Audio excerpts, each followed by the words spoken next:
नामांकन किया है और आप क्या मुद्दे लेकर के जनता के बीच जाएंगे? सबसे बड़ा तो सौगात दिया, हमें मौका दिया हमारी पार्टी के शीर्ष नेतृत्व ने, भीम आर्मी आजाद समाज पार्टी के शीर्ष नेतृत्व के निर्देशन में आज 6वें चरण के अंतिम नामांकन के दिन हम लोगों ने नियमानुसार नामांकन किया, पर्चा दाखिल किया। और आपने पूछा कि किन मुद्दों को लेकर के सिद्धार्थनगर की इस सबसे बड़ी अदालत के इस पंचायत के चुनाव में आप आए हैं, तो सबसे बड़ा तो समस्या ये है कि हम यही कहेंगे कि अपनी माटी अपना बेटा नहीं चाहिए बाहरी नेता।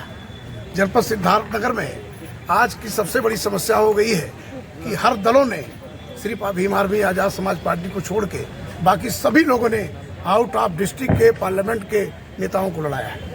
तो ये सबसे बड़ी समस्या है कि जनपद सिद्धार्थनगर को जिस तरह से बाहरियों ने धीरे धीरे कब्जा करके और यहाँ के लोगों के अधिकारों के साथ उनके विकास के लेकर के अधिकारों के मुद्दे को लेकर के हनन किया है, तो मुझे लगता है कि अब की बार जनपद सिद्धार्थनगर के पार्लियामेंट लोकसभा से डुमरियागंज के सभी लोगों ने मन बनाया है।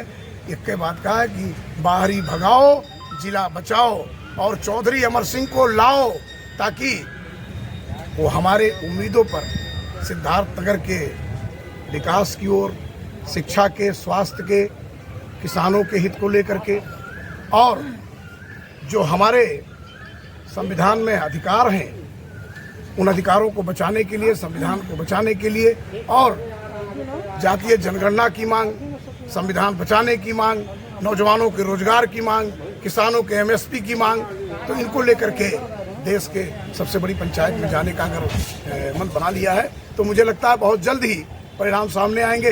यहाँ बाहरियों से और लोकल समाज सेवी से क्या मुकाबला है, तो जनता तो ये तय कर देगी अब की बार कि कौन हमारा है कौन पराया है। जिस तरह से सिद्धार्थनगर को बाहरियों ने छला है, यहाँ के लोगों को धोखा दिया है, सिर्फ यूज किया है, तो अब वोट हमारा, राज तुम्हारा, सिद्धार्थनगर में नहीं चलेगा, नहीं चलेगा, इस बात से सिद्धार्थनगर गूंज रहा है। आप स्थानीय नेता रहे हैं, यहाँ के विधायक भी हुए हैं, तो आपको क्या लगता है यहाँ की सबसे ज़्यादा इस जिले की क्या ऐसी परेशानियाँ जिसको पहले ख़त्म किया जाना चाहिए? देखिए, सबसे पहले तो सिद्धार्थनगर की जनता को ये बाहरियों की परेशानी से दूर करना है उनको। उसके बाद जो जिले की समस्या है उसको लेकर के तो हम लोग संवेदनशील हैं। तमाम जिले में एक टेक्निकल एजुकेशन होना चाहिए। स्वास्थ्य के क्षेत्र में आप देख रहे हैं कि सिद्धार्थनगर में जैसे कि ऊपर की तरफ देखो तो सब कुछ दिख रहा है, लेकिन जब जरूरत पड़ जाए तो कुछ मिले ना। चिकित्सा के क्षेत्र में पीछे है, शिक्षा के क्षेत्र में पीछे है, किसान यहाँ पीछे हैं और नौजवान यहाँ रोजगार के लिए सड़क पर घूम रहे हैं। महंगाई कमर तोड़ रही है।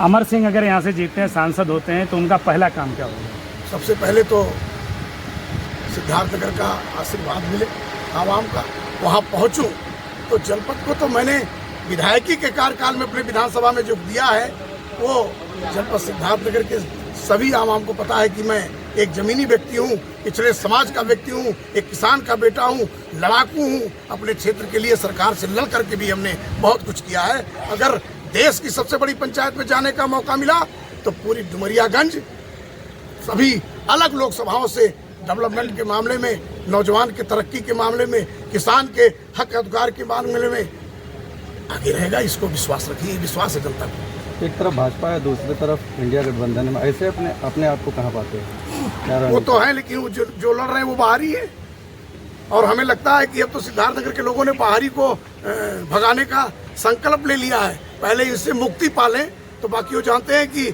ये मेरा बेटा, मेरा भाई चौधरी अमर सिंह सिद्धार्थनगर को आगे ले जाएगा। जो मौका पाए 3-3 बार वो देश की सबसे बड़ी पंचायत में गूंगे बने रहते हैं, सिर्फ बस वही सरकार कीजिए, सरकार कीजिए। सिद्धार्थनगर कुछ नहीं, यहाँ आया वहाँ गया, ये किया वो मिला, ये मिला वो मिला, काम कुछ नहीं दिख रहा है, हवा हवाई है। अब ऐसा कुछ नहीं, जनता इन छलियों को और बाहरी को समझ चुकी है, अब स्वीकार करने वाली नहीं है। और मुझे अपने सिद्धार्थनगर के लोकसभा क्षेत्र डुमरियागंज के सभी आदरणीय बुजुर्गों, नौजवान साथियों, माँ बहनों पर पूरा यकीन है, विश्वास है, भरोसा है कि सिद्धार्थनगर अब की बार बाहरी मुक्त होगा और अपने क्षेत्र का अपने उनका